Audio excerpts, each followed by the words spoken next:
Yo, what's up, everybody? It's DFS Dudes back again for another edition of the NHL Morning Skate. I got my boy Detroit Beastie here. We'll break down tonight's three-game NHL slate and kind of how we recommend you get into tonight's three-game slate. We don't typically recommend cash games on three-game slates in the NBA, but you can still play your three-man leagues, your 10-man leagues, your head-to-head matchups, etc. And tournaments are always in play. So without further ado, what's up, man? How you doing? Good night last night.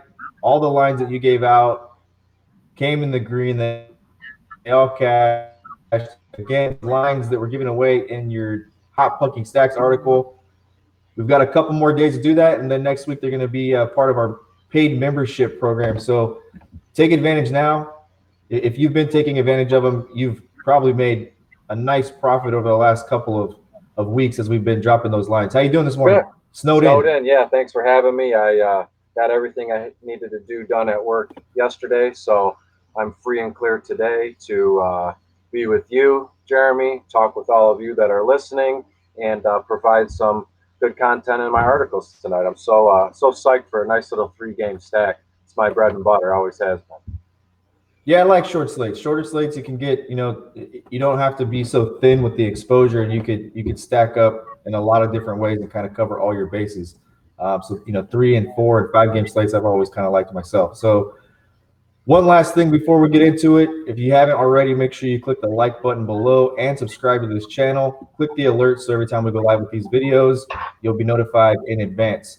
So first game on the slate tonight, we've got Buffalo at Colorado. Colorado's been a team we've been talking about for ever since we've been doing these videos. We've been talking about that first line that's been kind of very good for us, if you will, over the last couple of weeks.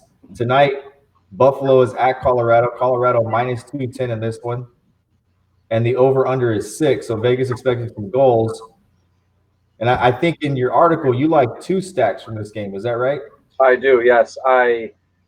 As I started to dig in on this last night and then even again this morning, I noticed that the home team in this series always comes out on top. And we know as it stands now, Colorado is good in general, but they're fantastic at home this season. And Buffalo is 1-7 versus Colorado their last 8 games. So of course we talked about chalk. I love Colorado one, Landeskog, McKinnon, and Valerie. All guys play on the first line. You're getting power play one exposure.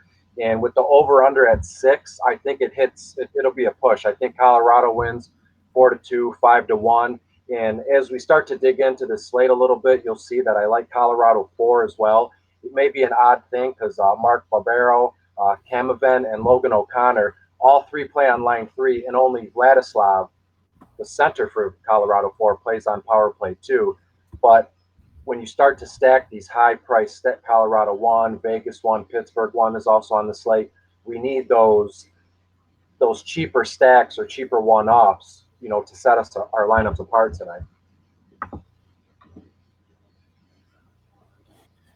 Moving on, we got Edmonton and Vegas. And I know that going into this, we talked last night in Vegas. This was your favorite stack. We've talked about it kind of off the air before we came on. And, on a bigger slate, you can afford to kind of fade some of the chalk. But on a smaller slate, you kind of have to take the chalk, eat it in some spots, and then look for kind of a few different ways that you can be different. Some of that has to do with, like you just talked about, with Colorado. You like that Colorado's fourth line, and then here in this one, you like Pittsburgh's fourth line as we talk about. I'm sorry, we're Edmonton and Vegas. You like a couple of lines here as well with Vegas. Yeah, I'm keeping it simple tonight in Vegas. Edmonton is in town tonight. Edmonton is on the second game of a back-to-back. I'm not getting fancy. I'm going to stack Vegas 1 and 2 if I can. The home team in this one is 5-2 in the last 7 games. Not to mention Vegas is riding a 6-game winning streak tonight. I do like Edmonton's second line tonight, and that's just, as you put it, like just to get hedge bets, little exposure. Anthony Ciu came for my wings in a trade. He scored last night. So they're just trying out their nice weapons here. But rightfully so, I'm going to go Vegas wins 4-2, 5-3-ish. And you already know what you're going to get with Vegas 1 and 2. Marchand, Stasny, and Smith on line 2. And Max, Carlson, and Stone on line 1 tonight, Jeremy. Now we're at Pittsburgh. Pittsburgh's at Los Angeles.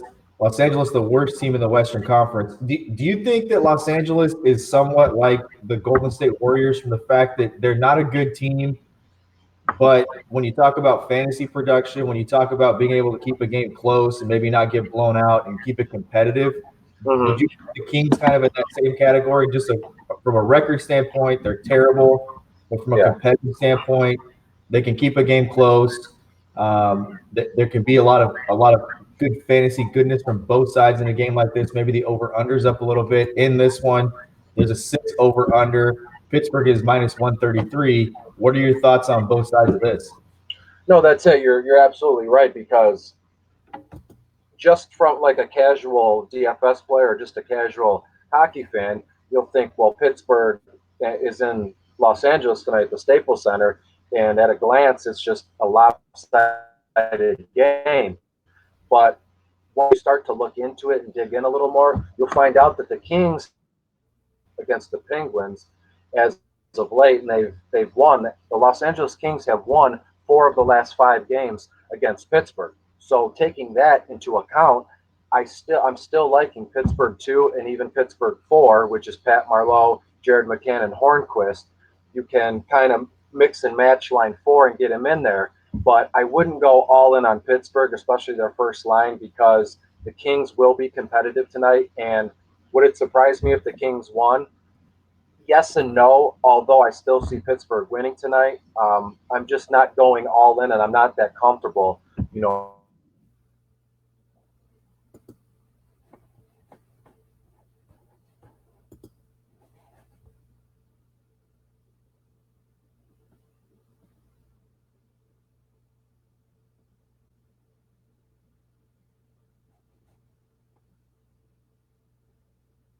Looks like we lost Chris due to weather.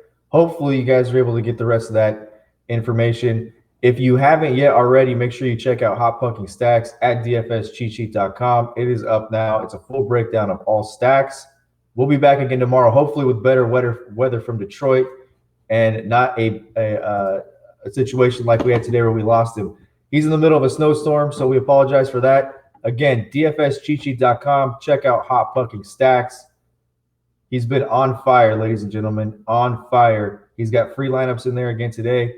Like and subscribe below if you have not already. Make sure you click the notifications bell so you're notified of all of our videos when we go live with them. NHL, NBA, MLB coming up. We've got NASCAR and PGA as well. We'll be back again tomorrow, and check us out later on today when we come back with the NBA morning shoot around. Until then, be cool, keep it cashing. Peace out, guys.